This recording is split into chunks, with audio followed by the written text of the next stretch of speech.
আমরা ১ ঘন্টার উপর দাঁড়ানো আছে সিরিয়ালে, কিন্তু একজন লোকে কমতেছে আর সামনের থেকে অবৈধভাবে টাকা নিয়ে সম্পূর্ণ অপচালকই করতেছে। স্টাফ বলে বলে শয় মানুষ ঢুকতেছে। কি পরিমাণ সরহদ্দি হয়ে গেল দুর্নীতিবাজ, সরহদ্দি হাসপাতাল দুর্নীতিবাজের মতো একটা জায়গায় চলে যাচ্ছে। কেমন এটা একটা হাসপাতাল হয়ে গেল বাংলাদেশে।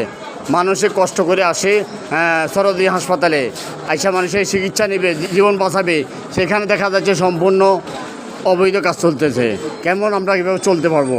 এই যে আমরা আধা ঘন্টা ১ ঘন্টা যাবো দাঁড়িয়ে দিচ্ছি, একটা লোকের সামনে থেকে কমতেছে না, আর অবৈধভাবে অন্য দিক থেকে ঢুকে দিয়ে স্টাফ কথা বলে, সবাই স্টাফ বলতেছে। কারণ আমরা কীভাবে এটা মানিয়ে নিব, আমরা এটাই বুঝতে পারছি। এই যে লোকগুলো সম্পূর্ণ দাঁড়িয়ে দিচ্ছে, সম্পূর্ণ লোকগুলো দাঁড়িয়ে দিচ্ছে, ওদের কোনো একটা লোকে কমতেছে না, আমরা দেখতেছি একটা লোকও কমতেছে না। এইভাবে অপচয় হইতেছে, এবার মানুষকে হয়রানি করা হইতেছে। আমরা ১ ঘন্টার মধ্যে দাঁড়িয়েছি, কিন্তু একটা লোকও কমতেছে না। এই পর্যায়ে আমরা আছি, কি বলবো আমরা, বাকিটা জানি না। আল্লাহ বিচার করো, আল্লাহ কি করবো, বাকিটা দেখা যাক।